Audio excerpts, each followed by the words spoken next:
Hey guys, tonight we stand on the lip of a broad Andean valley as dusk pulls its blue shawl over terraced fields. The air is cool and thin and you can taste stone on your tongue. Torches are tiny stars waking along paths where people will move with potatoes in their arms. You probably won't survive this if you tried to hum every farming song at once, but you will try it anyway because curiosity beats caution. The scent of smoke and dried grass threads through conversation, and someone offers you a cup of weak tea that tastes like history. So, before you get comfortable, take a moment to like the video and subscribe, but only if you genuinely enjoy what I do here.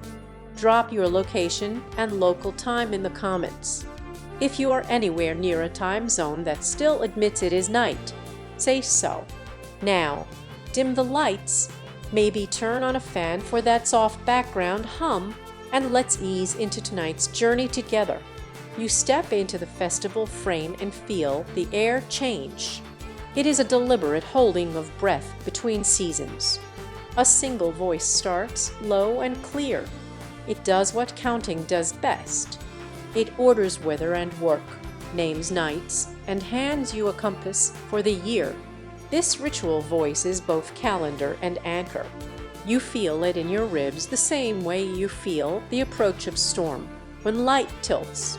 Around you, terraces sit like layered plates. Potatoes, domesticated in the central Andes about 8,000 years ago, still anchor families' calendars with the same stubborn tuber, and that continuity makes the valley hum with patience. The voice belongs to someone older, though not always the eldest.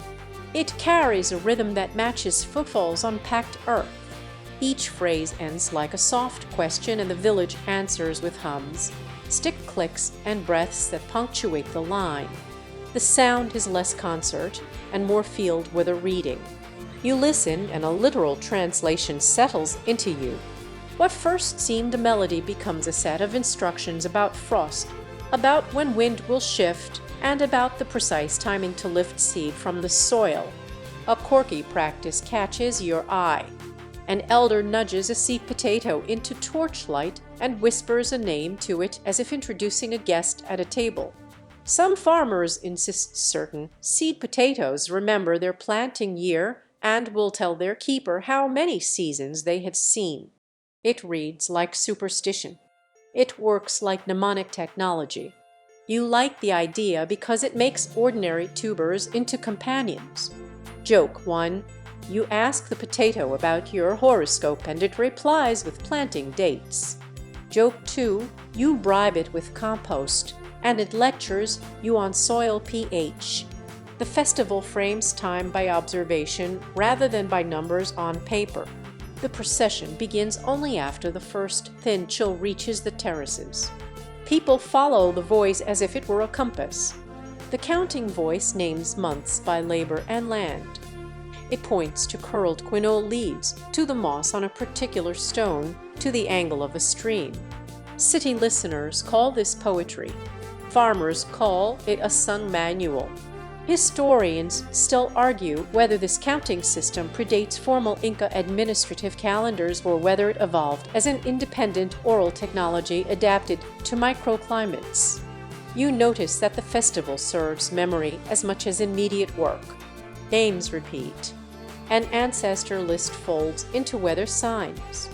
Language layers into soil memory. The cadences are designed to lodge.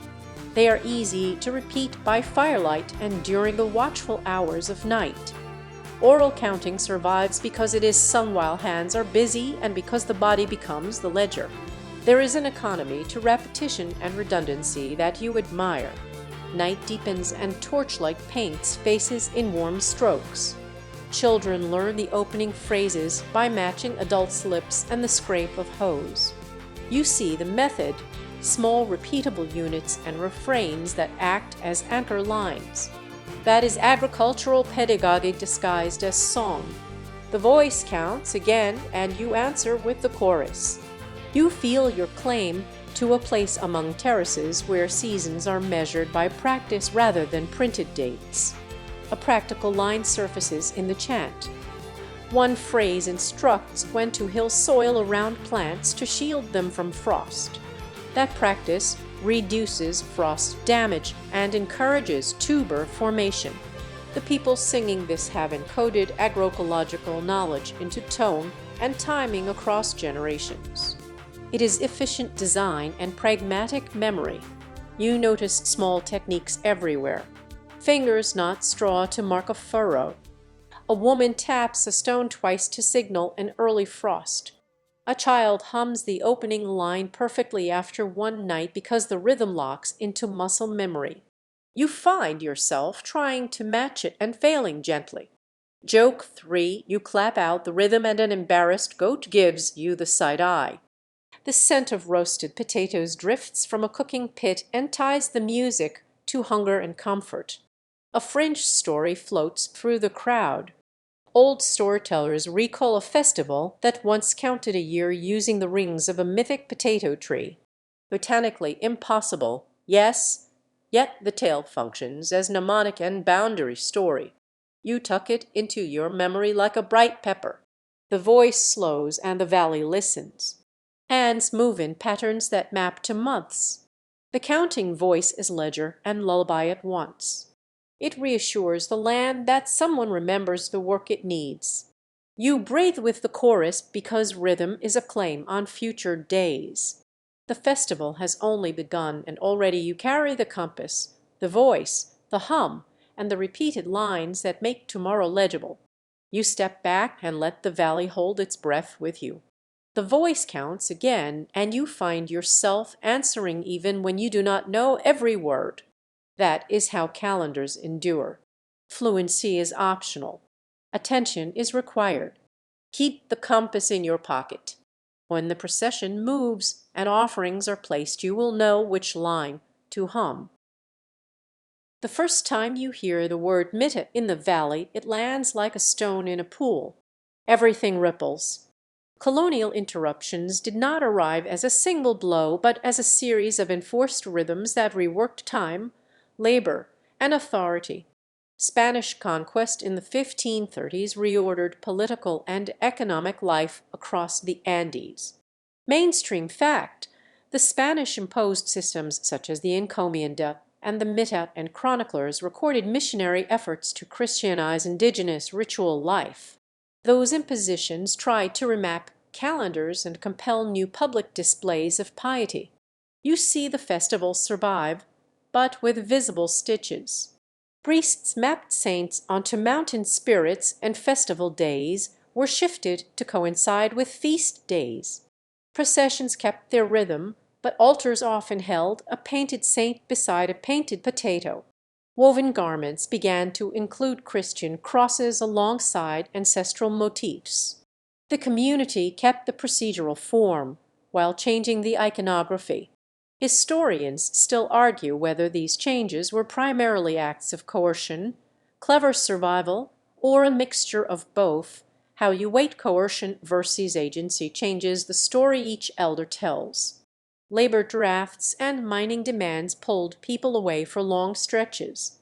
Men and women were conscripted to work in distant mines or encomienda estates, interrupting planting and harvest cycles. Seasonal absences fractured communal memory.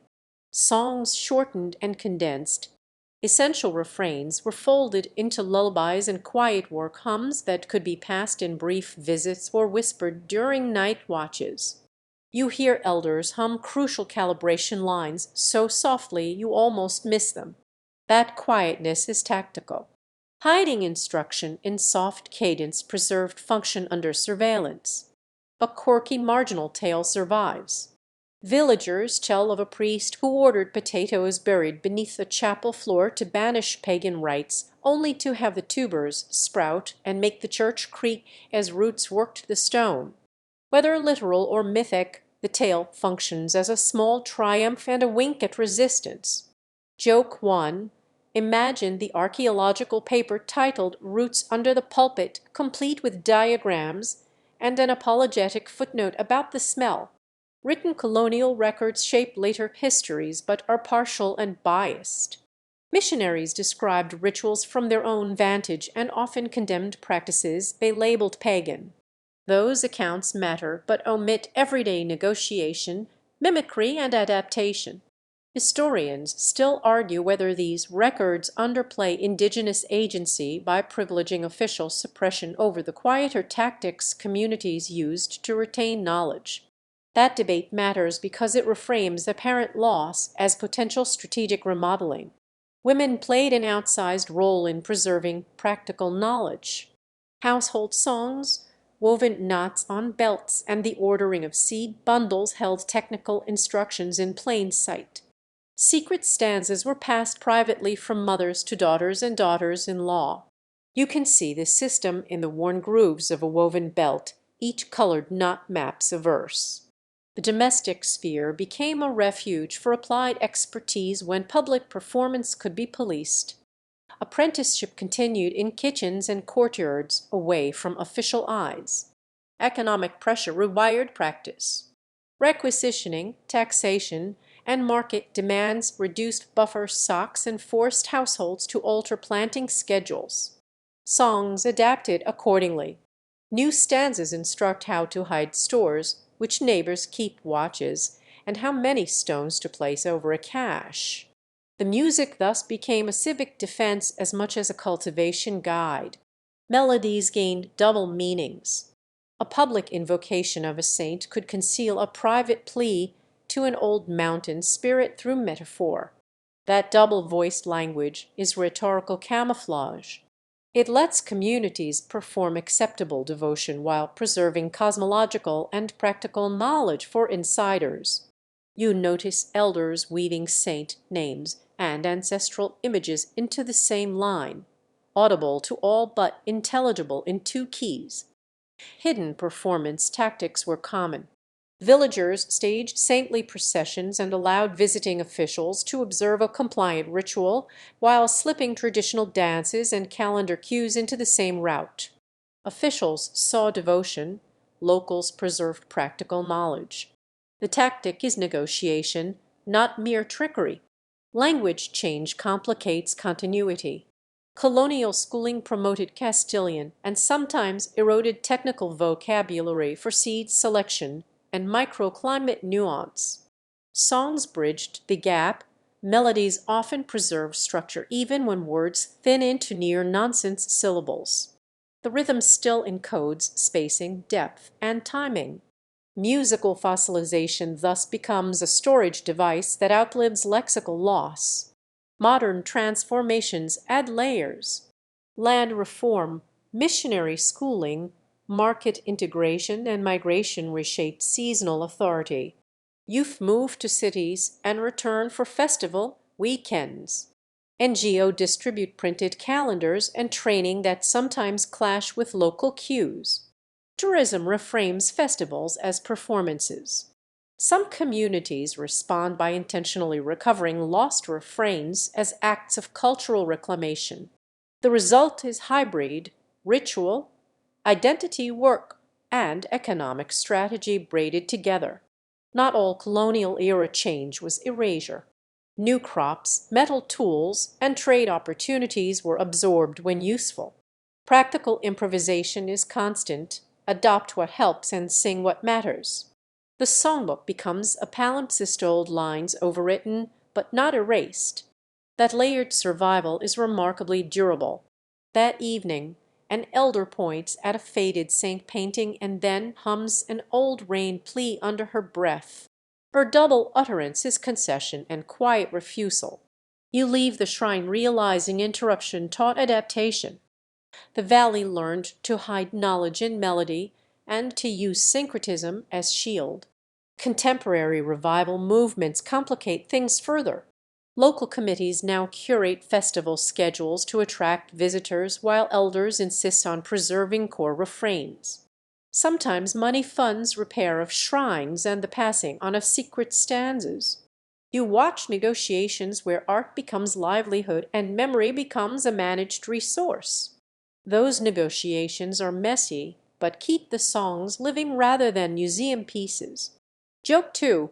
Imagine academic conferences where every paper must be sung in harvest chant attendance with spike and coffee breaks would include ceremonial potatoes.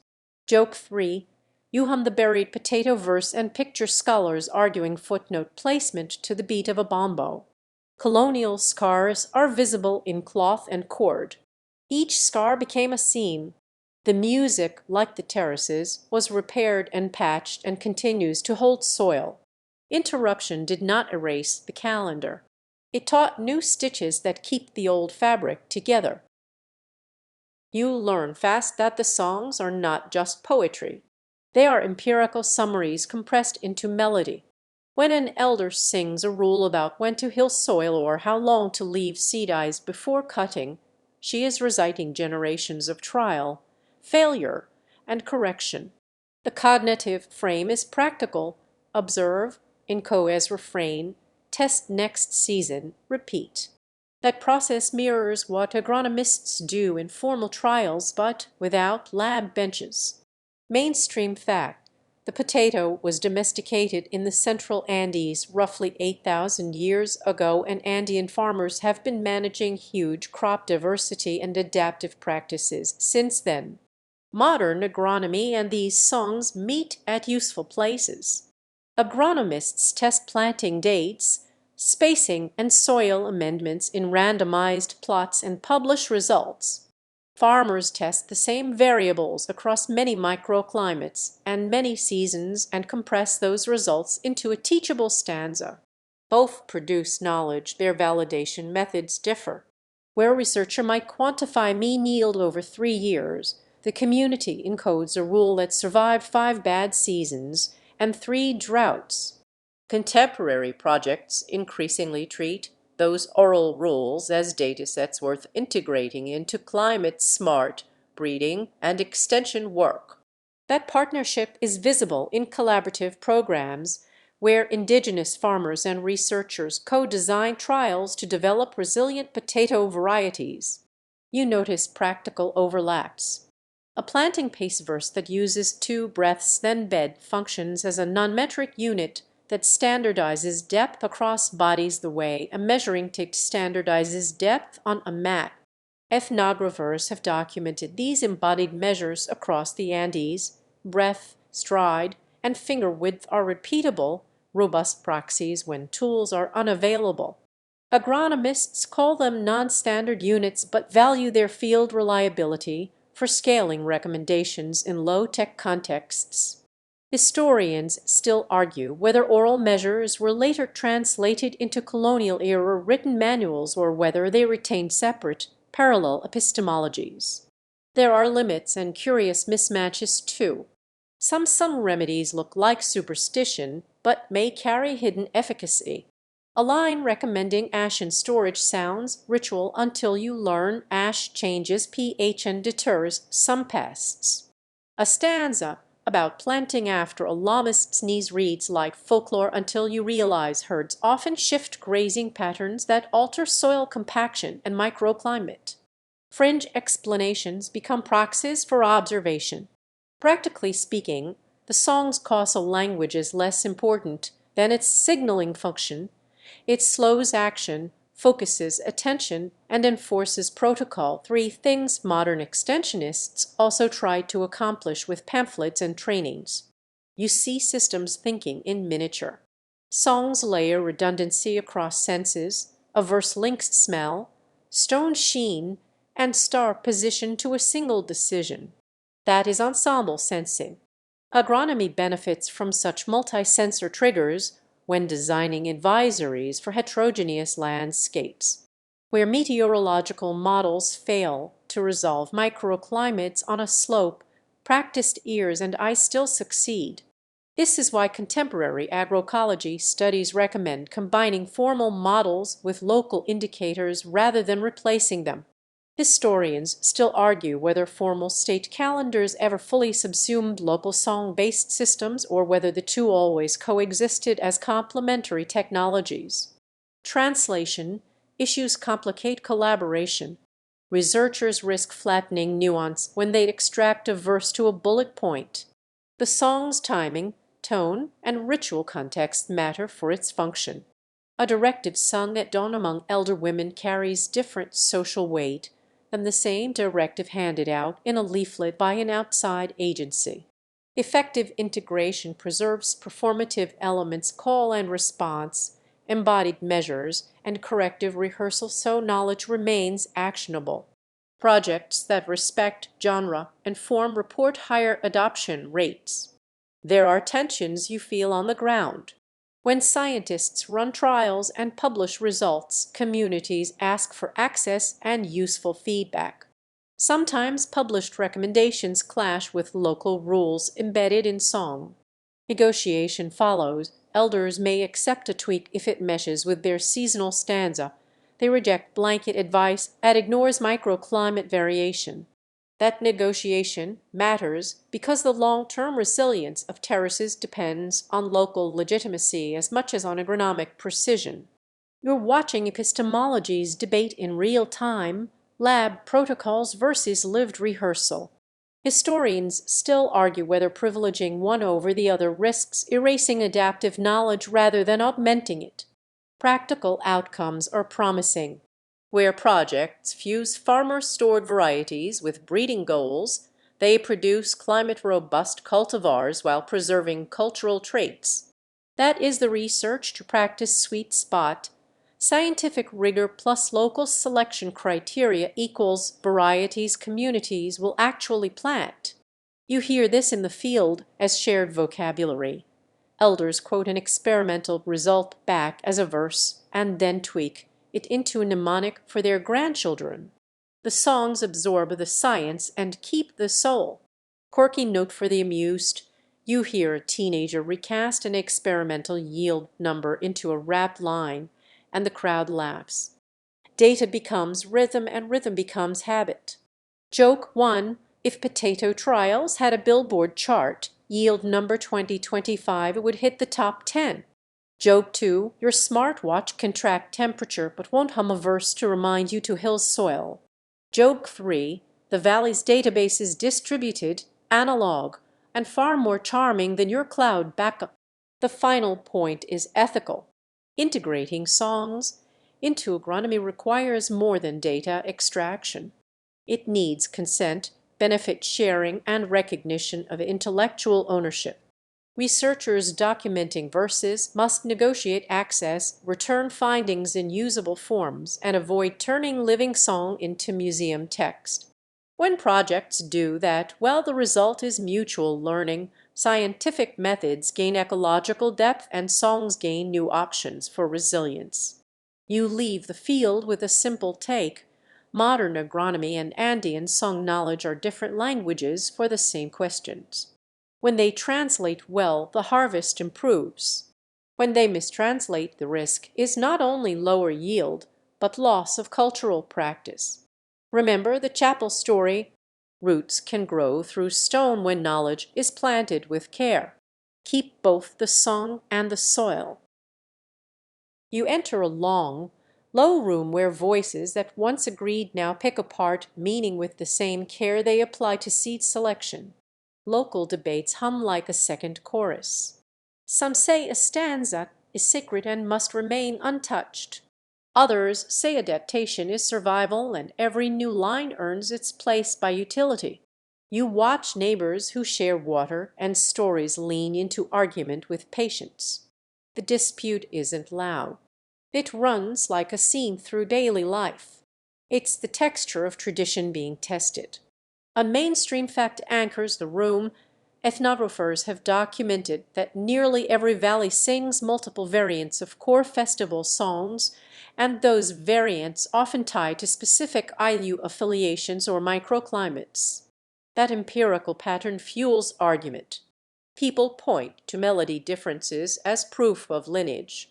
Others point to overlapping refrains as evidence of exchange. You keep listening. The debate matters because it decides who owns what and who teaches whom. One thread is authenticity. Elders insist certain lines are original and so fragile that commercialization, tourist recordings, staged performances, souvenir recordings will strip them of power. Younger organizers argue that staged festivals bring income and incentive to preserve the repertoire. They ask, does preservation require purity or practice? The room splits gently. A woman who mends panpipes says preservation is silence without transmission. A young festival planner replies that silence is a luxury the family store cannot afford. You feel the tension. Historians still argue whether performance for outsiders transforms practice into commodity or whether it simply creates new modes of survival. Property and secrecy animate another debate. Some households treat private refrains as trade secrets. They teach certain stanzas only to direct descendants who will steward a seed line or a terrace. Protecting a secret verse can mean securing market advantage and genetic stewardship. The flip side, community leaders claim withholding stanzas weakens the communal archive. Who has the right to hoard knowledge? Who must share it? You notice how this mirrors patent battles in faraway labs only. Here the currency is song and seed, not paper and lab notes. Gender power shows up in argument too. Women's calendars, taught in kitchens and courtyards, are sometimes discounted by male-led development projects that prefer visible, public rituals. Women counter that their private refrains manage the daily reality and that ignoring them is ignoring the work. You watch a debate where men propose a public teaching platform and women insist the rhythms of home cannot be flattened into schedules. The exchange is careful, sometimes barbed. It's about voice, not volume. Then there's the question of what counts as evidence. Farmers point to yield memory. We changed the spacing 2 years ago and yields rose. Scientists point to trials and statistics. Elders smile at both because each side frames truth differently. That mismatch is productive if handled with respect. It can turn into collaboration. It can also harden into distrust if outsiders extract lines without returning value. You note how often the room returns to reciprocity as the ethical hinge. You hear a quirky rumor. A small community charges a fee to hear a true planting verse performed in full. They call it the listening tax. Outsiders pay, and the money goes to repair a communal water source. It's both pragmatic and theatrical. Some condemn it as commodifying memory. Others defend it as sensible stewardship. The rumor complicates neat categories of exploitation versus agency. Joke 1. You imagine subscription models for refrains. Subscribe now for monthly verses and seasonal tips. It's absurd and not impossible. Contested histories surface too. Some claim the oldest refrains predate Inca consolidation. Others say they were woven into imperial calendars. Residential memory is messy. Oral lineages loop and cross. A lineage leader recites a version and claims familial priority. A neighboring IU counters with a different opening. The argument is partly evidence and partly identity. Songs become flags. Historians still argue whether regional variants map clearly to pre-Inca polities or whether they reflect centuries of lateral borrowing. Language politics thread through debate. As Castilian and national schooling spread, some older technical vocabulary thins. Younger singers sometimes insert Spanish loan words into refrains. Purists hear dilution. Pragmatists hear utility. The trade-off is real. Preserving archaic terms can protect meaning but risks alienating youth. Hybrid lines can bridge generational gaps but raise questions about authenticity. You sit with that tension. It looks a lot like cultural negotiation in miniature. Ethics of documentation is another flashpoint. A visiting researcher offers to record songs for archiving. Elders welcome preservation but demand conditions, shared copies, community control, and benefit sharing. Sometimes agreements go well. Sometimes recordings end up in external archives inaccessible to locals. Those are the sore cases. Protecting community agency requires more than consent forms It requires relationships and accountability. You note that many disputes collapse when reciprocity is practical and transparent. Commercial tourism complicates rhythm too. Festivals scheduled to suit tourist calendars shift when buses arrive. Offerings become timed for photo op lighting. Some artisans adapt by selling woven belts to visitors. The trade provides income and the risk of performance altering the internal logic of the ceremony. A debate erupts about staging versus living tradition. Some elders recast staged moments as modern hymns to resilience. Others see them as thin echoes. Joke 2. You picture a tourist brochure titled Authentic Potato Counting Experience Includes Snack. It's both funny and painfully literal. Memory politics can be generative. Disputes spur creative recombination. Young singers remix refrains for urban listeners, elders refine private stanzas, and committees negotiate scheduling that balances livelihood and ritual integrity.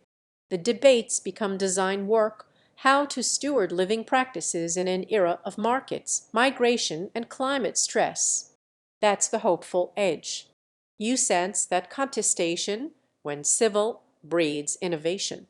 A fringe claim circulates. A family once sold a refrain to a mining company for water access rights, then later bought it back with pottery and songs in exchange. Whether myth or true, the story warns of knowledge as negotiable currency. It also suggests recovery is possible. Joke 3. You imagine a marketplace where refrains have price tags and the currency is roasted potato, simple and morally complicated. By the time you leave the room, you carry a map of argument. The debates are not signs of decay, but evidence that the practice is alive and negotiating new constraints. The key thread you hear again and again is reciprocity. If outsiders want access to song knowledge, they must return value on the community's terms. That principle directs many local decisions about sharing, staging, and saving refrains. You step outside and hum a contested line. It feels different now charged with history, argument, and possibility. The Valley's songs survive not in unanimity but in conversation. That is their secret resilience. You step back into the open air where the mountains stretch wider than any festival tent could hold, and the conversation shifts from local debates to global echoes. Suddenly, the potato refrains that once seemed like village secrets begin to show up on international stages. Radio programs in the mid-20th century carried recordings of Andean voices into distant cities. Today, YouTube and streaming platforms scatter fragments of planting songs into earbuds thousands of kilometers away.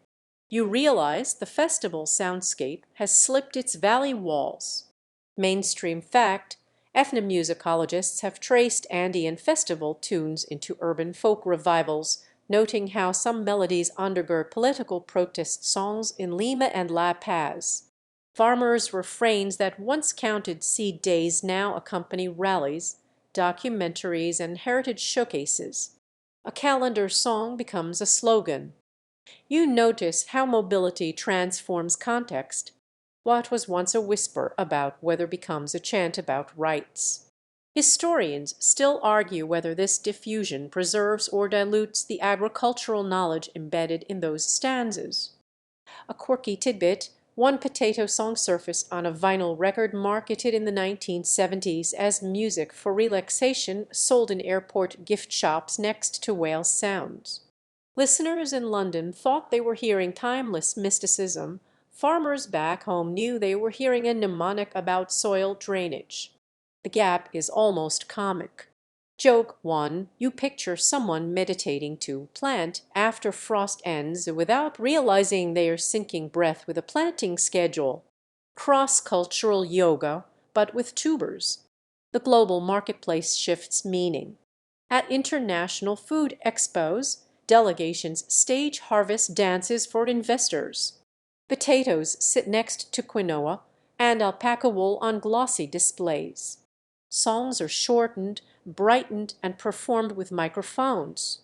Elders worry the compression chops away nuance.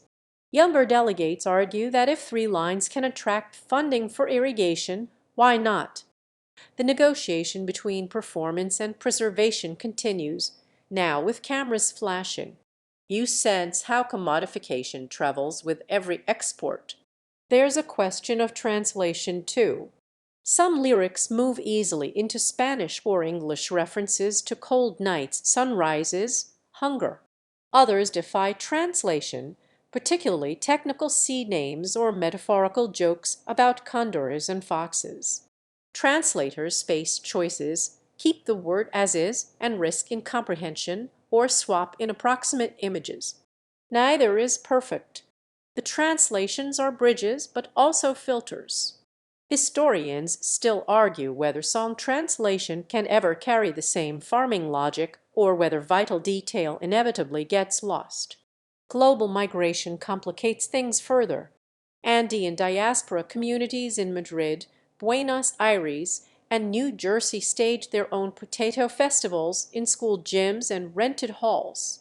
They sing abridged refrains, sometimes backed by guitars or even synthesizers. Children raised abroad may not recognize the agronomic codes, but they learn that the songs mean belonging. You imagine a teenager humming a verse while scrolling tick-tock, not realizing the melody once told a family when to plant. The signal persists, but the soil beneath it has changed. Tourism amplifies this shift. Visitors arrive with cameras and curiosity. Communities adapt by weaving hospitality into ritual. Some villages create parallel performances, one for internal counting, another for outside viewing. Joke 2, you picture a sign, authentic calendar songs at 10 a.m., tourist version at 3 p.m. It's funny because it might already exist. The practical result is that locals juggle dual calendars, one for seasons, one for audiences. Fringe claims emerge in this new ecosystem. A blogger once argued that ancient potato songs encode mathematical ratios that align with Western music theory's golden mean. The idea circulates, gets shared in wellness circles, and turns into proof of cosmic genius. Scholars raise eyebrows. Farmers shrug. They know the verses are practical before mystical. Still, the claim has legs online, showing how easily local tools become universalized myths. Historians still argue whether these reinterpretations harm or simply evolve tradition. Institutions also step in. UNESCO heritage designations, cultural grants, and NGO projects frame the songs as intangible heritage. The stamp brings prestige and sometimes protection, but it can also freeze practices into museum pieces. Farmers who once freely altered refrains to suit conditions now find themselves pressured to perform authentic versions. You see the irony. Preservation can mean paralysis. Joke 3, you imagine a potato itself being labeled with a heritage sticker and do not alter, ancient variety. Except potatoes, like songs, thrive on mutation. Digital media deepens the paradox. Smartphone recordings capture refrains instantly. A line hummed at dawn circulates worldwide by noon. Documentation safeguards against forgetting, but viral circulation can strip context. Outsiders hear the melody, but not the soil moisture test it in codes. Communities debate whether to restrict recording or embrace the exposure. The debate mirrors the earlier village arguments, but at planetary scale. Reciprocity remains the hinge. Who benefits, who decides, and then there's science. Plant breeders sometimes listen to refrains not for music but for embedded agricultural memory. A song might mention a potato type no longer planted, prompting researchers to search gene banks. The refrains become accidental archives of biodiversity. Some argue this shows that diffusion isn't just dilution, it can regenerate lost knowledge. Others caution that extracting genes from songs without community consent risks exploitation. Once again, the global stage magnifies old questions. You pause and imagine the festivals like concentric circles. At the center, potatoes, songs, families, soil. Around them, local neighbors, debates about authenticity. Beyond that, national stages, tourism, diaspora halls. And then global screens, scholars, corporations. Each circle reflects the inner core, but also distorts it. Yet somehow the melody survives, humming across borders. That survival, even in translation or transformation, may be its own kind of resilience. You leave the global stage behind with a curious thought. Maybe the potato songs were always designed to travel.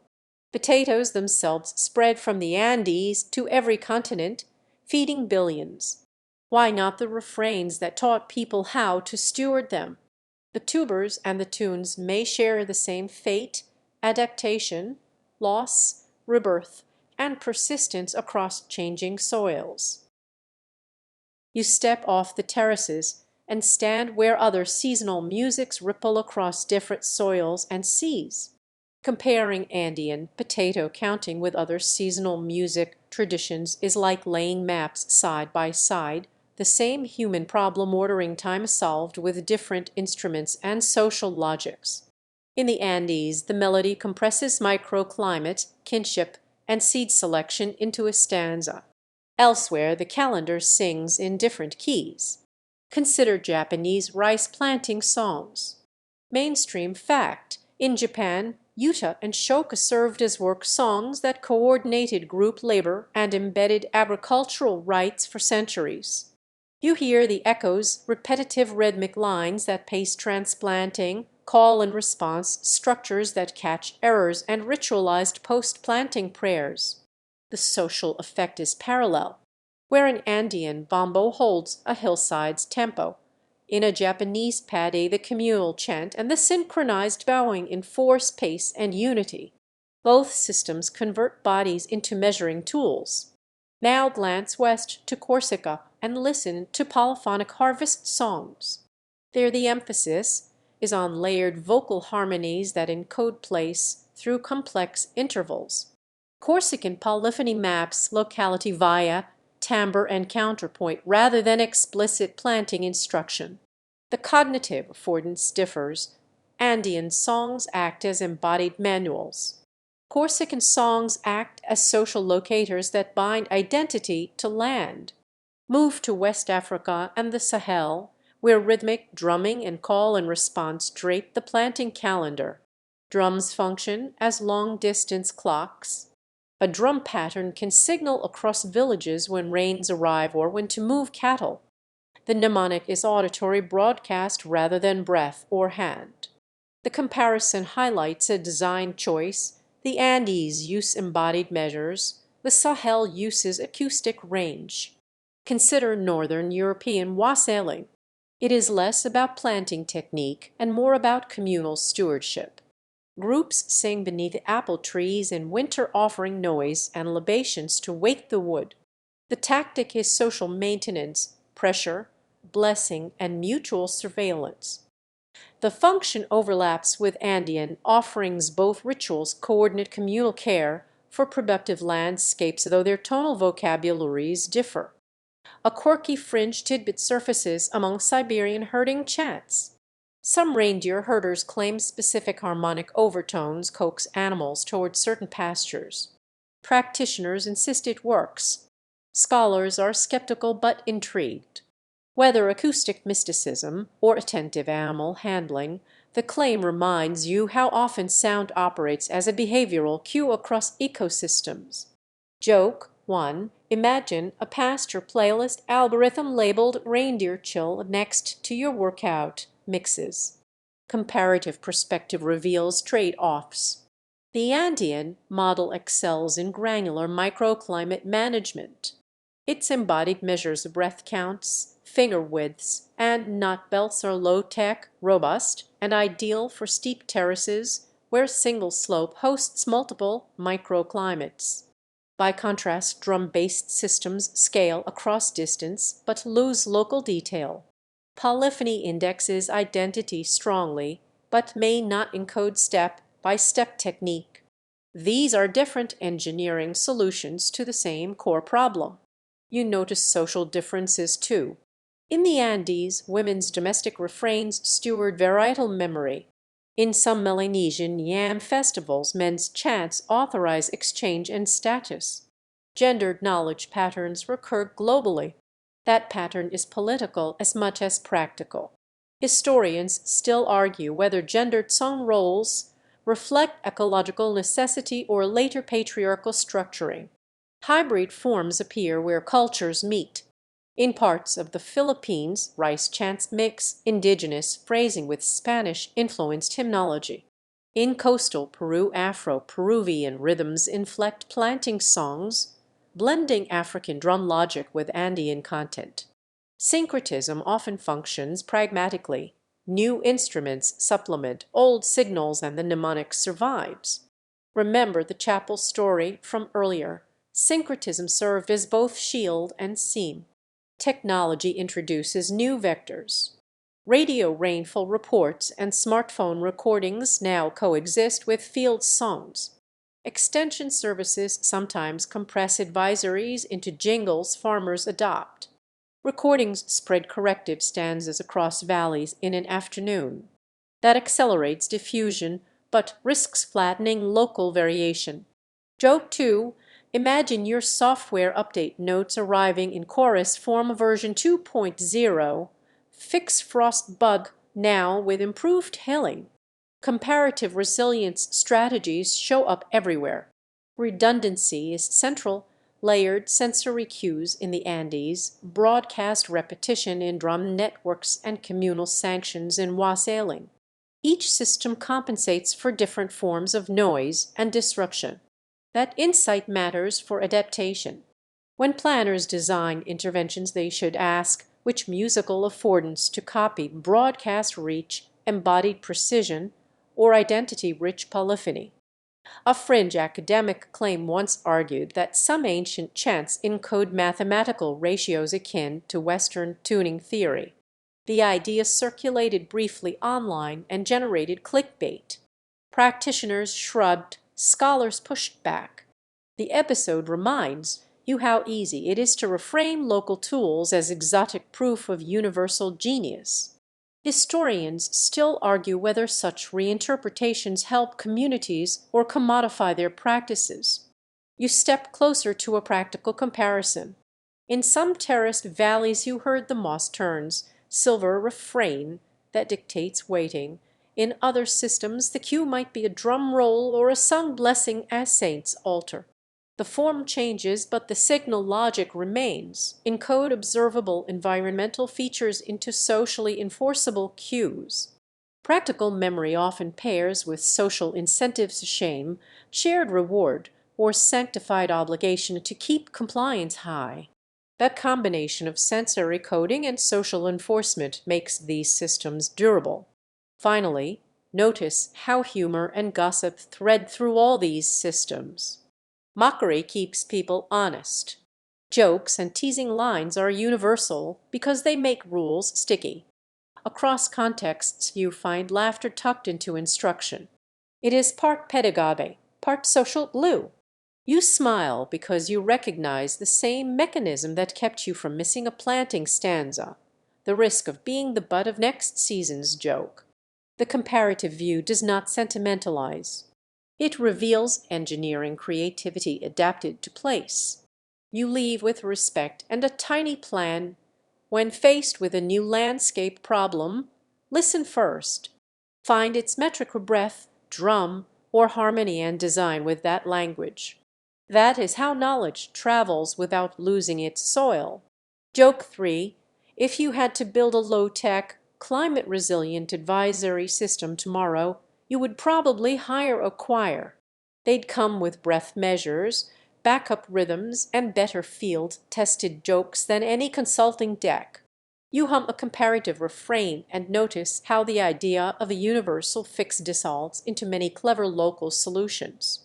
The songs are different. Their aim is the same: keep people and potatoes in step. You sit with the final harvest festivals, and everything feels heavier and lighter at once.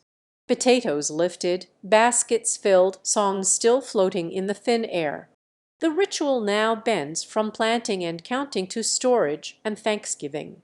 Here the music is less instruction manual, more communal exhale. It still encodes memory, what varieties lasted, what frosts hit, but mostly it binds people to the season's end.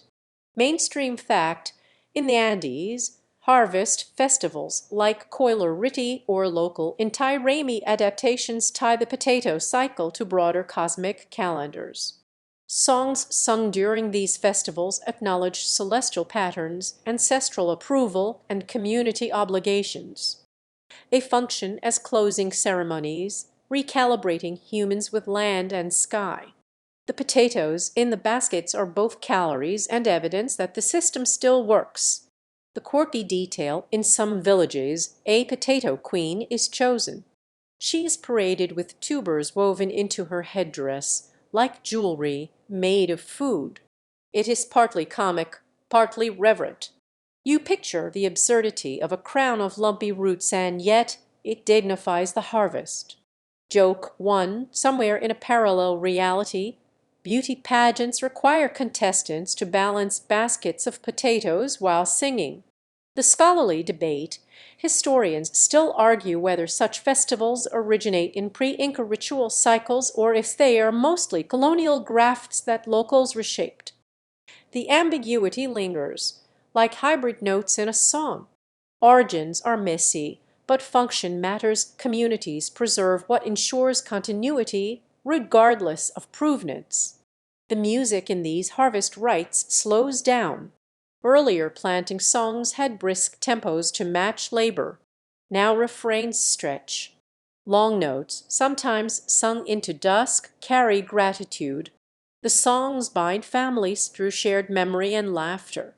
Children imitate older singers, sometimes off key, and nobody minds because that is the pedagogy: participation over perfection. Storage rituals appear too. Some songs catalog which clay pit, which household, which variety should be stored where. A sung inventory doubles as social audit. Everyone knows which family contributed which tubers. That transparency stabilizes trust. You realize the entire storage ledger lives in verse and chorus. Syncretic features surface again. Villages near churches might process with saints' statues, weaving potato hymns into Catholic chants. The sacred objects coexist, saints above, tubers below, both sanctified. In other valleys the rituals stay strictly agrarian, with offerings buried or burnt. Functionally, the music always ends in the same place of gratitude, voiced loudly enough that ancestors, neighbors, and possibly the mountain spirits all hear it. Joke 2: imagine applying this method to modern office work. At year's end, instead of quarterly reports, your team sings a harvest hymn about server uptime and bug counts. Might reduce stress or maybe just invent new means. The harvest festival also marks time socially. Young couples are teased in song, elders honored, debts mentioned obliquely in verse. Laughter diffuses tension. People know which potatoes belong to whom, but phrasing it in melody keeps sharp edges dulled. You remember how gossip stitched lessons earlier in the cycle. Now it seals communal harmony. And there's spectacle. In some valleys, dancers wear exaggerated masks shaped like animals, potatoes, or even Spaniards in parody. They stomp in rhythm, reminding everyone that song, dance, and laughter are inseparable in keeping time. Agricultural closure arrives not quietly, but with performance. Quirky tidbit: one recorded 20th century fiesta included a potato throwing contest, a game half joke, half sport, where men proved strength by hurling large tubers down terraces. The crowd laughed, the potatoes bruised, and still they ate them later. Function did not vanish: food remains food, even when briefly projectile. By now you realize the system is complete. Songs pace planting instruct care, warn against pests, signal harvest, and archive storage. The entire cycle wraps inside refrains. You have walked through all of them, and here in the festival you arrive at closure. Historians still argue whether these song systems will survive modernization. Some insist they will fade once smartphones replace memory. Others point out resilience, tunes shift, but the practice persists. Recording may even strengthen preservation. The debate remains open, but if you have learned anything, it is that human memory loves rhythm too much to abandon it fully. Joke 3. Someday an app may remind you to water your plants with a potato jingle. When it happens, remember this festival and smile. The music eases into night. Fires dim, stars crowd the sky, and voices lower until the village quiets. Gratitude has been spoken, encoded, and shared. The potatoes rest in pits, the songs in memory, the community in laughter. You, too, exhale. The night softens. The last drums fade into echo like a heartbeat slowly settling. The air grows cooler, and the terraces seem less like fields and more like gentle stairways rising into darkness. You sit still, no longer needing to walk or sing. Everything important has already been carried, voiced, and stored. Your breathing steadies. Imagine it in rhythm with the hillside, the way every farmer once measured steps or hilling strokes. Each inhale becomes a reminder of soil turned, each exhale a song line dissolving into silence. The festival lights dim, but memory glows faintly. You remember laughter mocking jokes that soften mistakes, refrains that counted days, melodies that turned frost into a story. All of it now lies folded, waiting to be used again next season.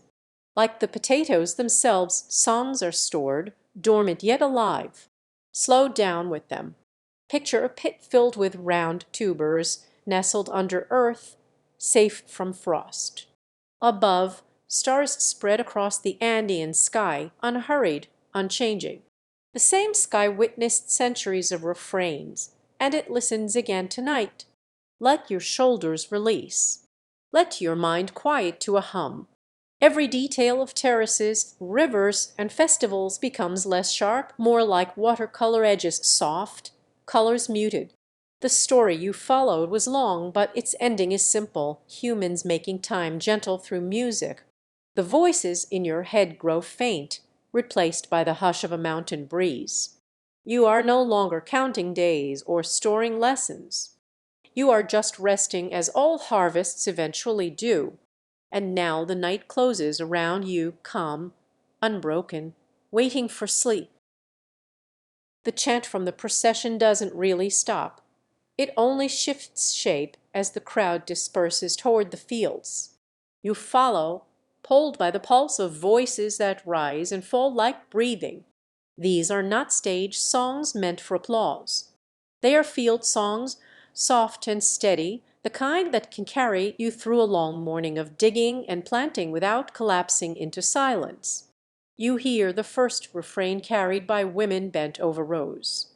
It's a melody so simple you almost miss its weight. But listen carefully, each verse doubles as a seasonal instruction and a social binding. The farmers sing about frost creeping down from higher ridges, about listening for owls at night as omen of a wet spell, about planting before the moon tips to half. The melody rests on a pentatonic scale, common across the Andes, which leaves space for the human voice to stretch without strain. It's gentle. It's almost lullaby.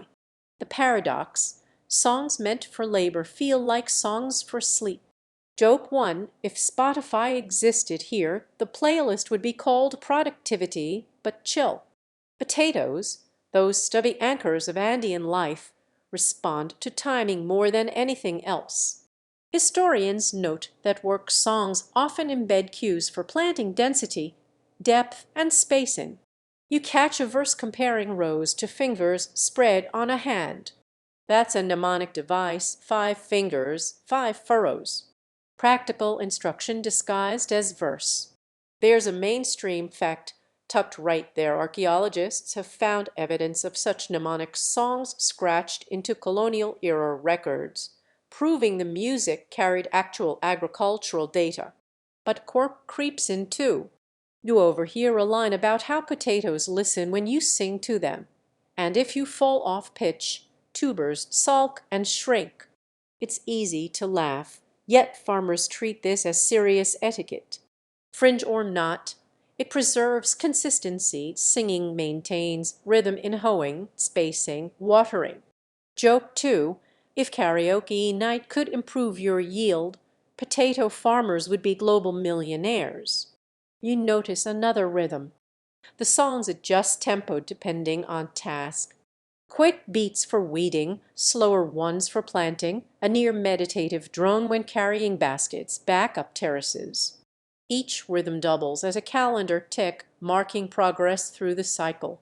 Historians still argue whether these musical tempos formed the basis of a time-keeping system before formal clocks was the hour measured by a song's length. No consensus yet. Your ears pick up instruments folded inside the singing.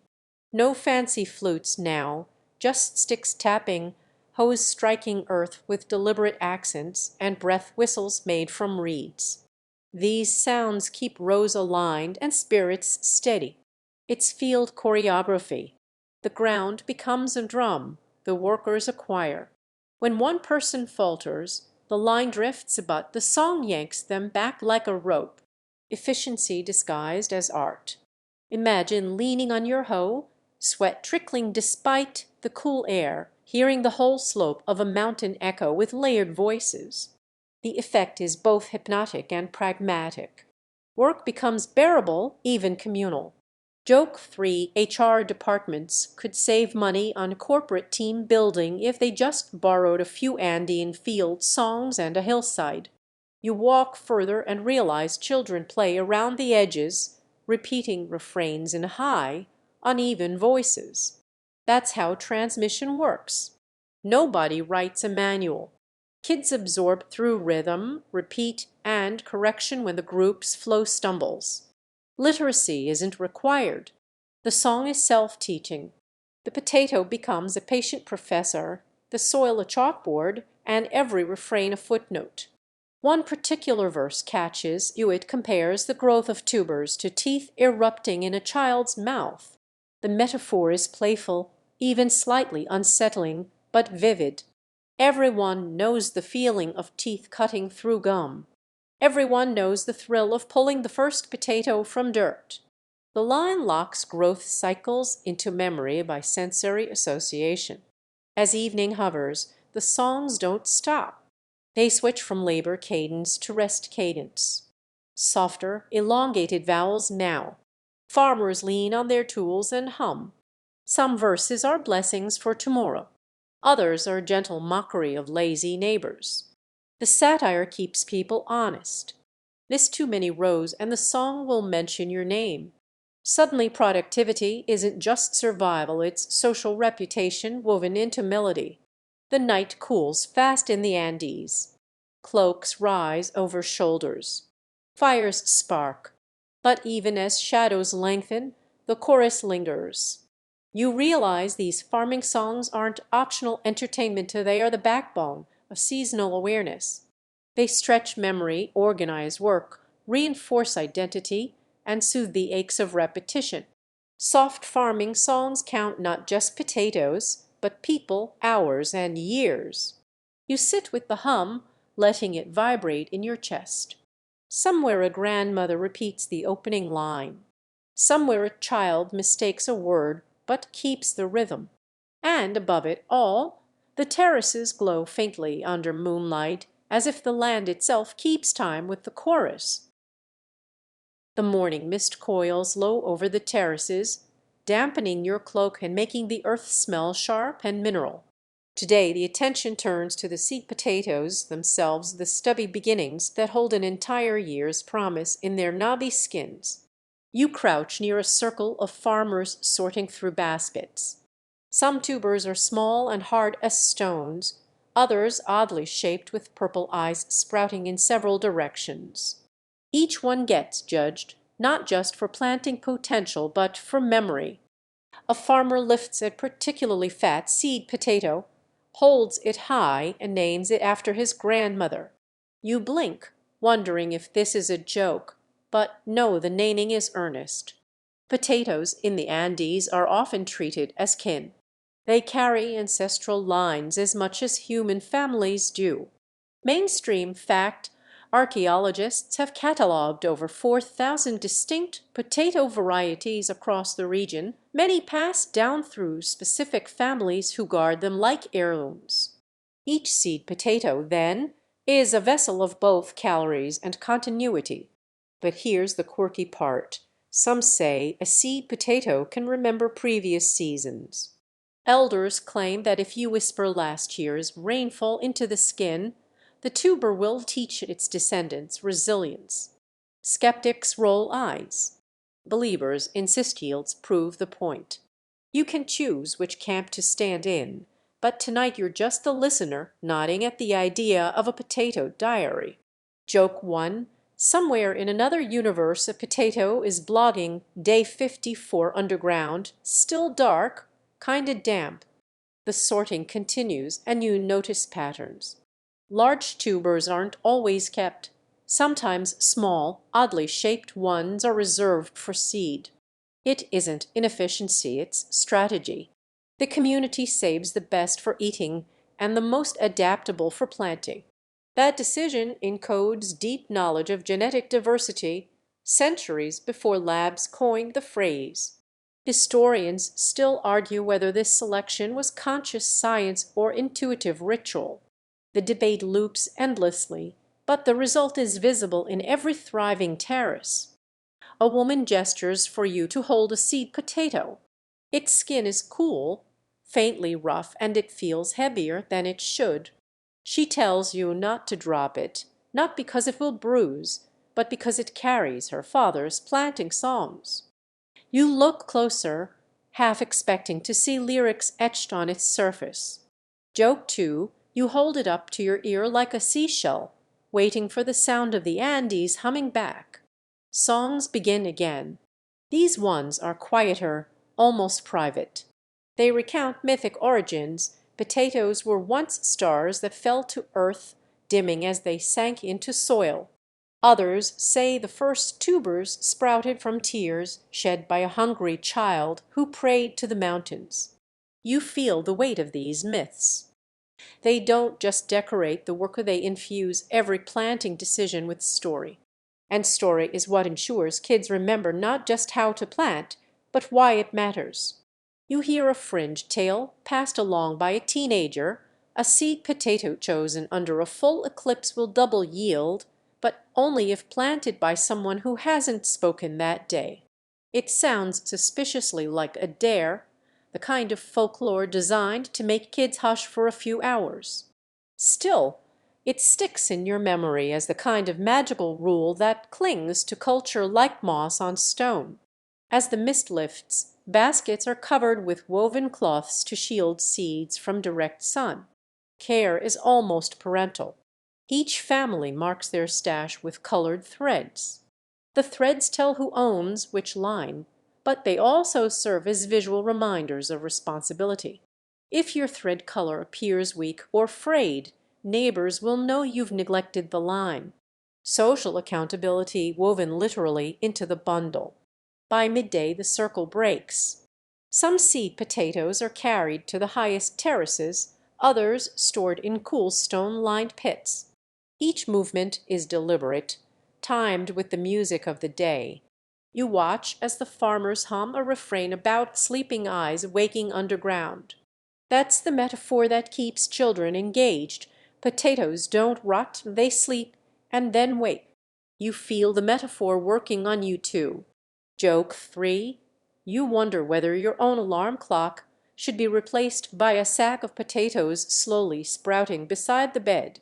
At least then snooze would be nutritious. As the day ends, you realize the seed potatoes aren't just agricultural units. They are mnemonic devices, ancestral tokens, and story keepers. Handling them is like handling a set of living calendars. And as the farmers close their baskets and the songs fade, the valley seems to settle. The rhythm of the year has been chosen and tucked into the soil, ready to be woken by time itself. The sky clears into a hard, crystalline blue, and you find yourself squinting at the ridges. Farmers lift their faces, too, scanning for signs that mean far more than the date printed on a calendar. Today is about markers or the subtle cues that tell you when to plant, when to dig, when to store, and when to wait. You trail behind a group of men and women pointing to small things with grave attention, the tilt of a constellation, the sheen on river stones, the particular cry of a bird that seems otherwise ordinary. One farmer touches your shoulder and points up. The Southern Cross leans lower tonight. That, he says, marks the approach of a colder cycle. It's not just stargazing. Mainstream fact, Inca astronomers embedded entire agricultural schedules in the sky. The Pleiades cluster, for instance, was red in June. If the stars looked hazy, it predicted poor rainfall. Farmers still saying about this, wrapping celestial forecasts into verses that can be passed around a field as easily as gossip.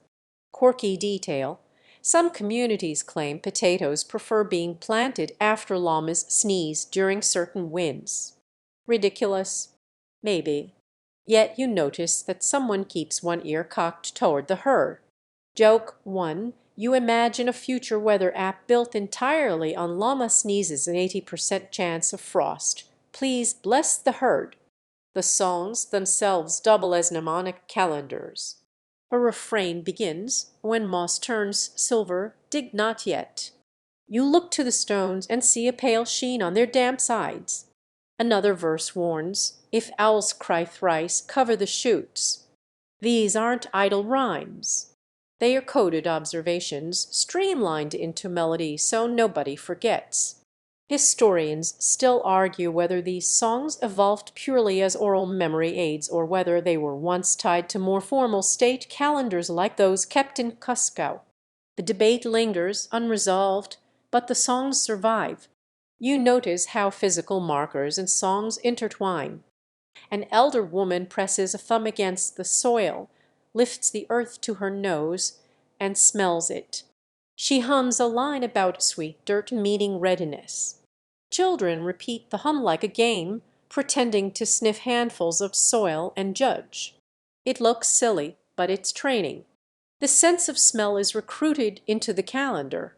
Joke 2. Somewhere a Michelin guide for potatoes is being drafted. Earthy aroma, 2 stars, plant immediately.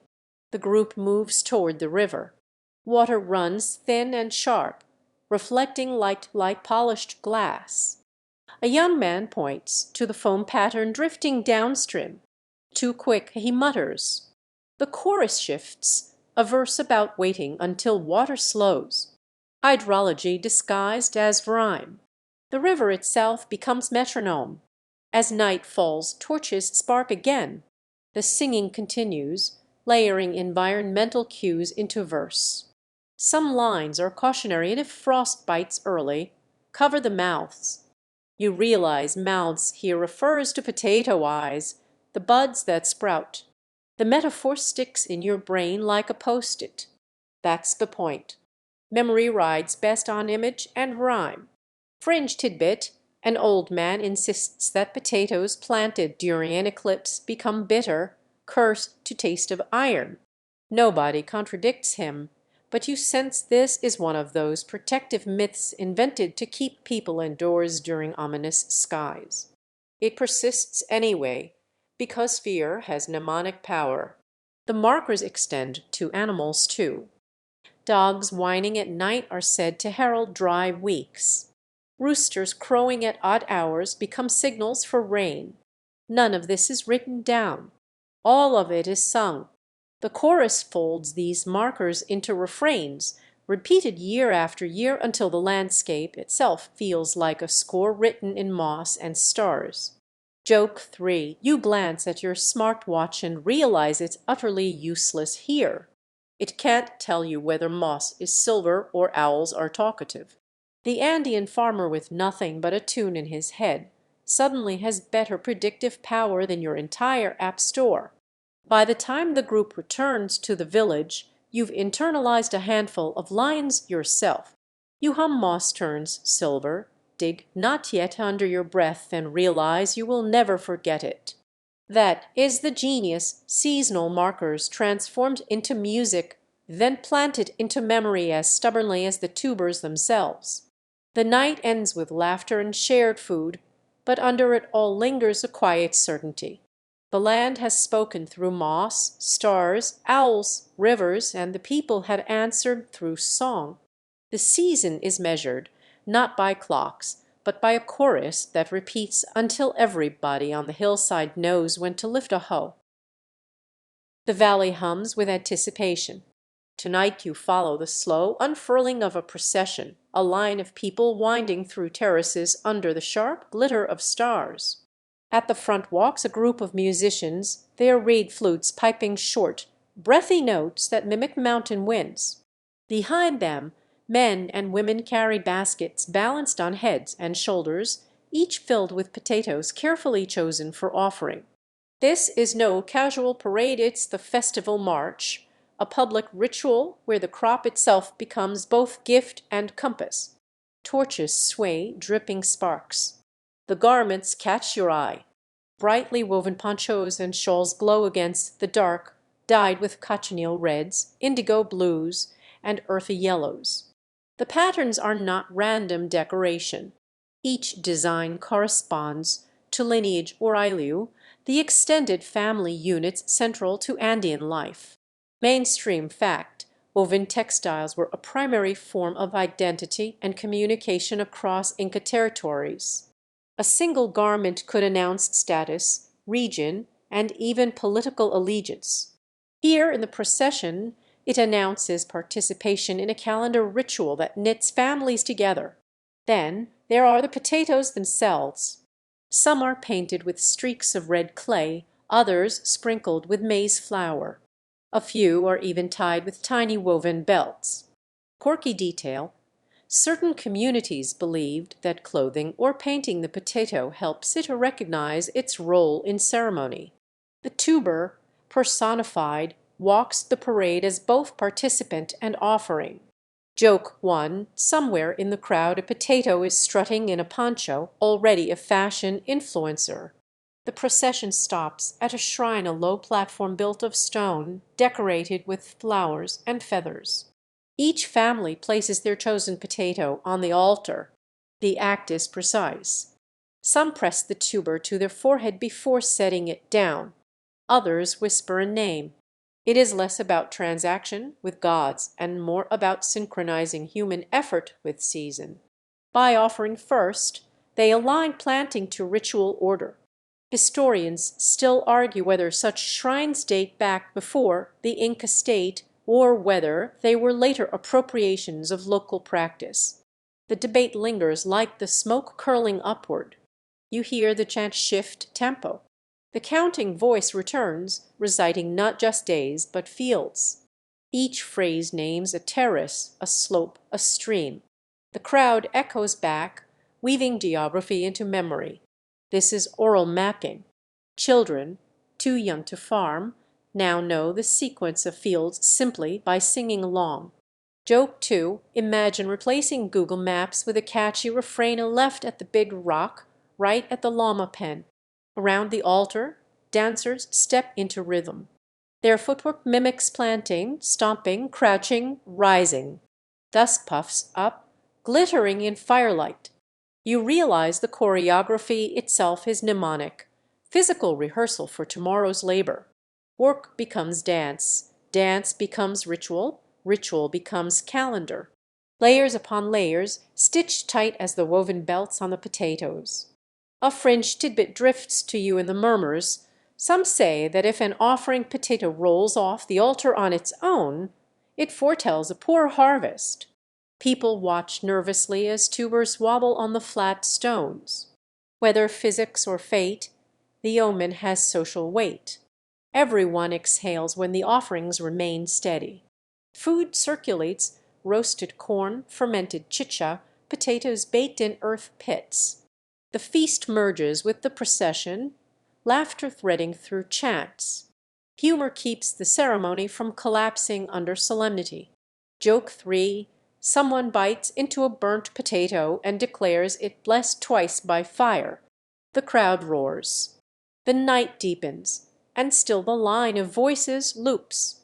The procession doesn't close with a sharp end. It dissolves like mist back into homes. Each family carries home the echo of the chant, the sight of offerings, and the reassurance that the year has been properly begun. The altar remains stacked with potatoes that gleam faintly in moonlight, guardians of a calendar written not in ink but in tubers. You step back into the shadows, your ears still full of the rhythm. The festival march isn't just spectacle, it's synchronization, a communal metronome. When tomorrow comes, hoes will strike soil in unison because tonight the people walked together, sang together, and planted memory as carefully as they planted potatoes. The instruments are not showpieces. They are practical tools that anchor timing and mood. You stand near a cluster of players and feel the bass in your sternum long before you see the drum. A bombo's low pulse marks the day's slow tasks: hilling, carrying, waiting. A higher, thinner voice, a quina or a bamboo flute, spins the melodic line that names weather and mood. Panpipes, or siku, breathe in counterpoint like wind through terraces. Together they form a field orchestra that is simultaneously music and instruction. The bombo and the quina are familiar to anyone who knows Andean sound. Mainstream fact: the quina and siku have been documented across the central Andes for centuries and appear in colonial-era accounts as central to indigenous musical life. In the festival you watch, the instruments are hand-carved and tuned by ear. The drum's hide is tightened with rope and warmed by fire. The flute is oiled. The panpipe set is bound with cloth that marks the owner. Sound maps work like this. The drum sets the day's tempo: 4 steady beats for digging, 2 quick beats followed by 3 slow ones for planting depth. A sustained quina note signals a sky check. A panpipe motif signals water carrying time. The ritual timing is so exact that experienced farmers can often tell a planting rhythm's origin by its cadence. Historians still argue whether musical tempos served as primary time units before European clocks were adopted. Body percussion fills gaps where instruments cannot travel. Feet stamp terraces in sync. Palms slap thighs as people move in lines. A woman taps a stone with a stick, and it rings like a bell for the children's cue. These percussive acts are efficient. They keep everyone aligned without needing to call across a noisy slope. When a player falters, a collective foot stamp precedes the beat. Work becomes coordinated muscle memory. The instruments encode social information. Certain rhythms are gendered for tasks. Some flutes are played by women during sowing, others by men during harvest. A panpipe motif may announce which Ainu will move next to a terrace. The music becomes protocol. It tells who does what and when. It reduces friction and preserves order. Quirky practices cluster around these tools.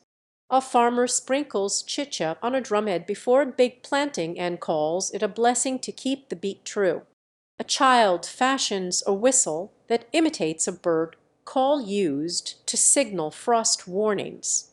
An elder hums a repair tune while mending panpipes, claiming the song restores pitch. These customs blur tool and ritual. They are charming and effective. Instruments are adaptive.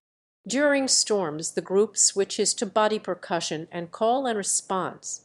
A lead voice shouts a phrase and villagers repeat it in descending volumes so the message travels downwind. This redundancy ensures the calendar survives equipment failure. You meet a craftsman who measures reeds by moonlight and tests drum skins by fire. He knows which hide resists morning damp and which reed holds a pitch after 3 seasons. These makers are custodians of acoustic climate knowledge. Their choices matter to yields. Instrument making is applied ecology.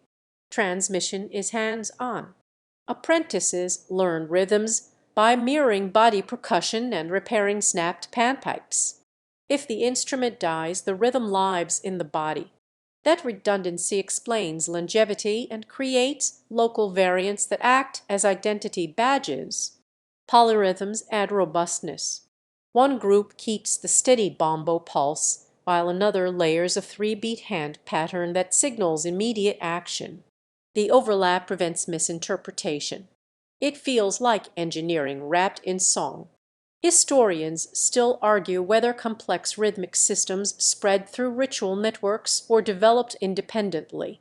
Fringe lore persists about secret motifs that reveal microclimate shifts only to those who have earned them. Elders say ears listening train ears to subtle spectral changes in wind and water. The lore functions as attention training. If people believe a hidden note exists, they listen harder and catch small signals sooner. Later, an elder demonstrates the 12-fold motif. He taps 12 beats grouped into 3 sets and explains how the sequence compresses a valley's year into a repeatable gesture. Each set marks a planting stage, and the full cycle maps to microclimatic phases. Listening to him, you feel how compression aids memory in a place where formal calendars are useless across microclimates.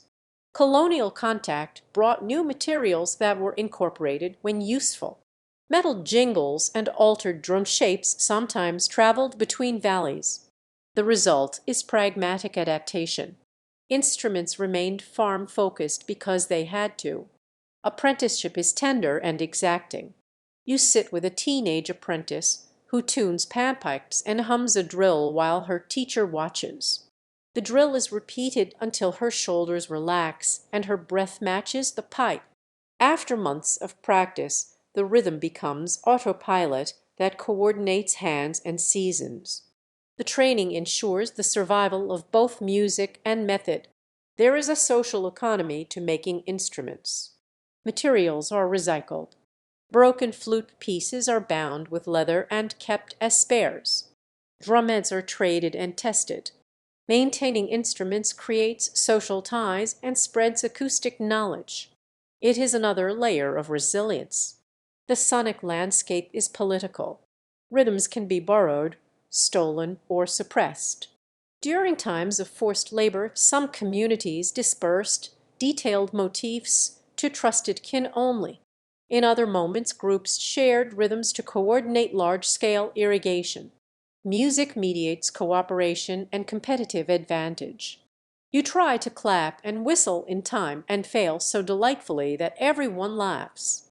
Joke 1. If terraces had Spotify, they would skip the ads and go straight to the good part. Joke 2. The local playlist would be labeled Digging Beats and No Skip. Joke 3. Subscribe to terrace mode and your plants will file a polite complaint if you miss a session. At the festivals, close players put instruments to rest with small rituals, rubbing them with oil, murmuring thanks, and leaving them by the altar. These acts extend the instrument's life and seal the social contract between sound and soil. You leave the players under torchlight and carry the rhythm home. It hums in your chest like a second conscience ready to tell you when to plant, when to wait, and when to sing for the soil.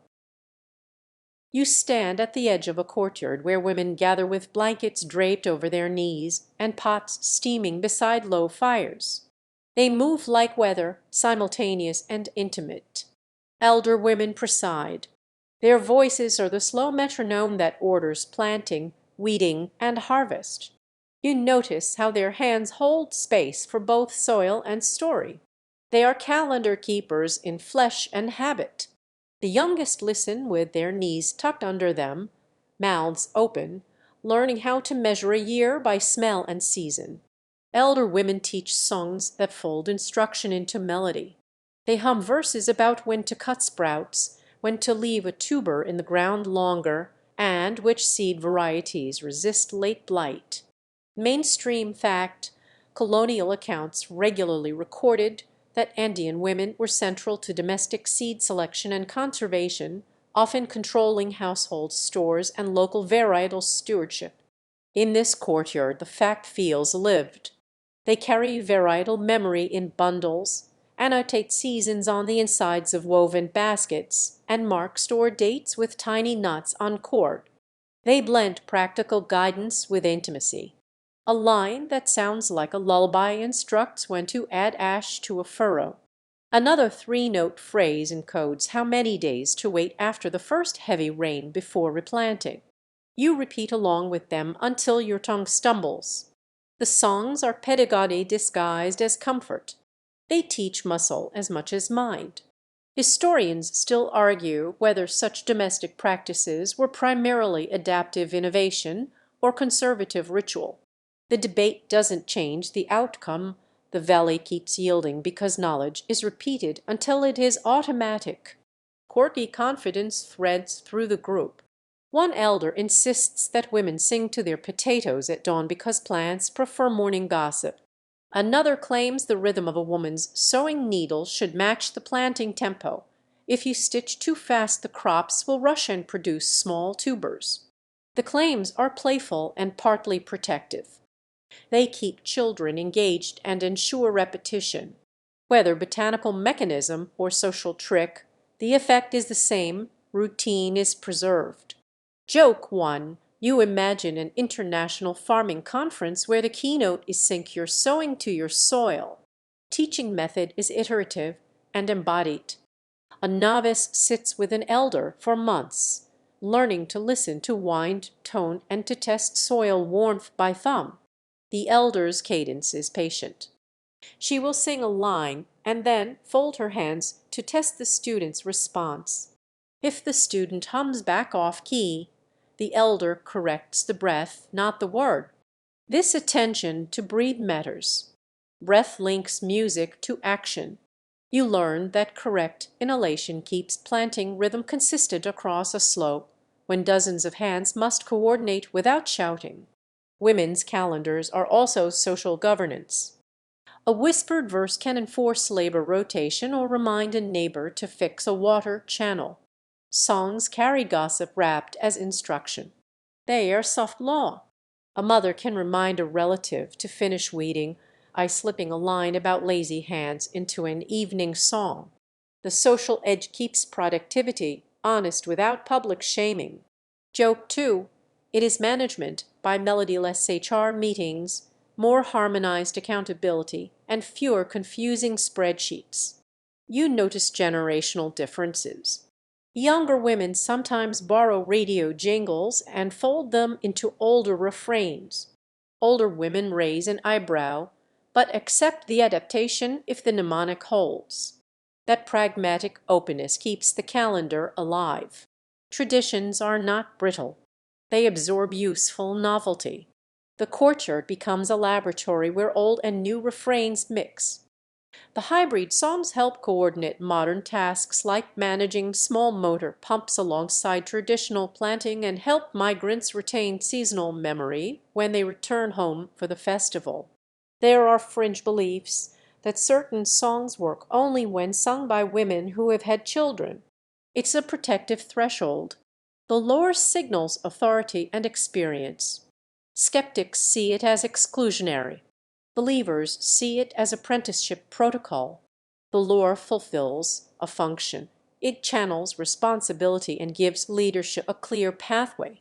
You watch as a woman newly returned from childbirth is gently coaxed into leading a line. Her voice is soft but steady. The community treats that moment like a graduation. Elder women also curate memory through objects. They stitch sequences of colored knots into belts that map the season. Each knot corresponds to a song verse. Youngsters untie and ready these knots as practice. The belts are portable calendars you can wear. They are tactile memory aids that pair with song, reinforcing recall when voices fall silent.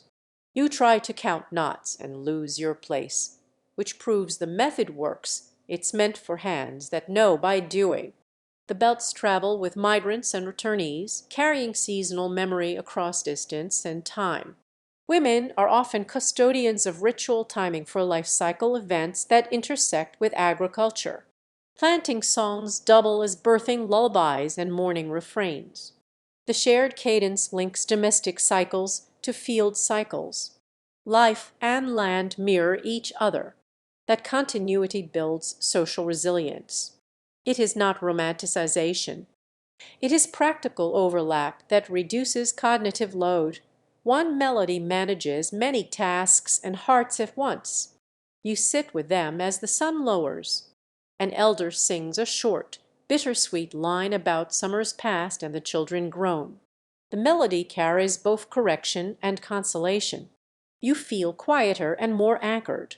The lessons are gentle and exact.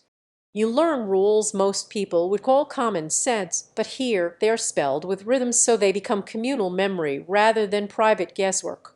Job 3. When you try to lead a verse, the nearest woman corrects you with a look that could replant a mountain. Her gaze is kind. Her correction is firm. You accept it gratefully and try not to muffle the melody with embarrassment. In the night, the women retire with small private chants folded into their sleep. You leave thinking that calendars live best where hands, voices, and memory meet. The elder women have handed you not just instruction, but a model, governance by song, stewardship by habit, and continuity through quiet pedagogy. You listen as the chorus narrows into instruction.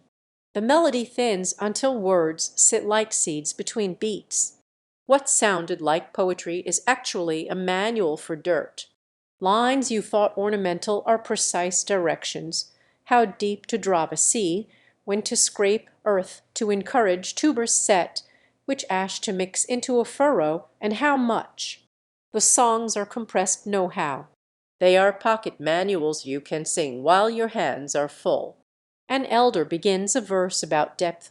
She sings a phrase that translates roughly to 2 breaths, then the bed, and everyone measures with inhale and exhale before pressing a tuber in. That isn't metaphorical. It's embodied measurement. You try it and feel how breath calibrates motion across different body sizes. The method scales. Mainstream fact: ethnographers have long documented that oral cultures embed practical measurement in non-numeric units of breath. Stride, finger width, and Andean agricultural songs are a classic example of that practice in action. The verse you learn for spacing uses a hand gesture. Open your palm, walk the furrow like fingers, they hum, and kids practice with exaggerated hand steps. It's mnemonic engineering. Instead of meters, there are fingers and breaths and the steady double tap of a bombo. The result is remarkably consistent spacing across families and seasons. You feel attentive to the technique because it uses your body as measure. That tactile logic is why the songs persist. They convert abstract rules into repeatable motion. Quirky rules ride alongside the pragmatic. A line instructs you to whisper the seed's name after placing it so that the potato won't wander in the ground. Another insists that a small pinch of cornmeal tied under a tuber's eye increases vigor. You file these under ritual, but they have function. Repeating a whisper slows the planters, assuring they pause at the correct depth and cover thoroughly. Cornmeal, it attracts helpful insects that improve microflora in the immediate soil environment. Coincidence or folk empiricism, the practices intertwine. Joke 1. You imagine agricultural consultants suggesting also whisper your KPI to the seed. It improves morale. The songs also encode conditional branching. A verse will sing different instructions if the sky carries a certain smell or if a wind comes from the east. The chorus learns the cues and diverts into the appropriate stanza. You hear a lead voice call the cue and the group answers with the correct subverse. like a living flowchart. This branching reduces error in complex microclimates where a single valley can host multiple weather regimes.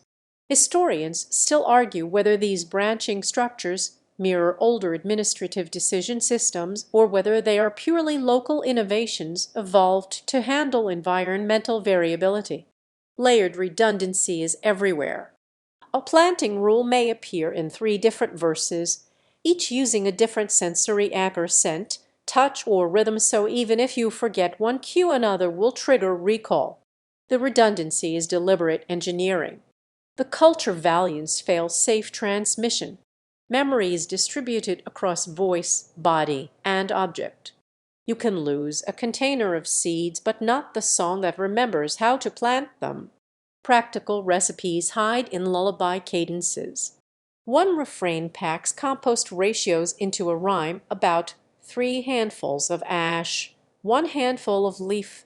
You hum it and remember measurements without a scale. Another line instructs how to hill soil to protect from late frost using physical imagery that sticks. A mother's shawl over a child becomes a visual cue for the slope and thickness of the soil mound. These metaphors are not decorative. They are retention scaffolds. The songs adapt to pest management too. A jaunty line warns of a beetle that prefers exposed tuber eyes and prescribes a 2-song scrub and ash dusting.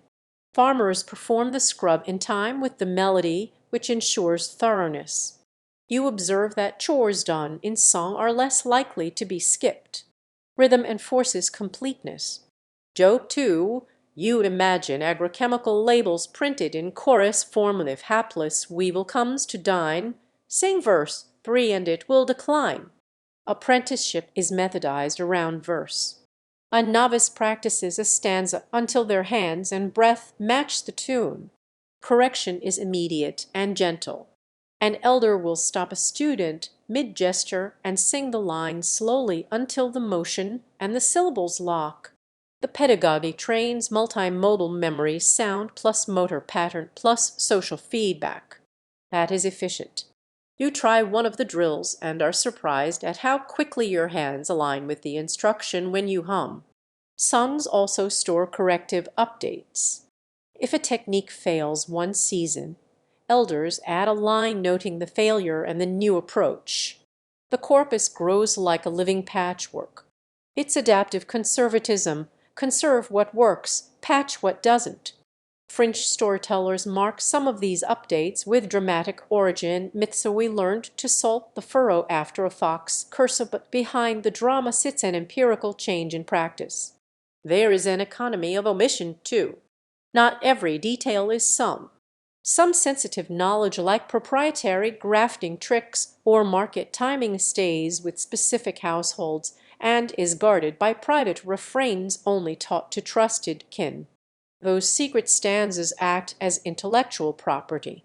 They create small competitive advantages while the communal verses handle the rest. You notice a subtle tension when a visiting relative murmurs a different version of a line. Knowledge can be local and contested. Weatherproofing appears in melodic structure. Stanzas designed for stormy days favor strong consonants and short vowels, so the words travel in wind and rain. Calm day verses use elongated vowels that are soothing and easier to sustain during long hours. The phonetics are practical choices embedded in aesthetics. It's acoustic design for environmental resilience. You find yourself humming a planting stanza as you help, and the practical effect is immediate. Your hand naturally measures the depth. Your pacing matches others. The field moves as an ensemble. Songs compress knowledge into behavior. They make information durable in the same way weaving makes fabric. Later, under torchlight, an elder recites a long, nearly lost verse that details crop rotation among tubers, quinoa, and legumes. It's technical and specific. You feel privileged to hear it.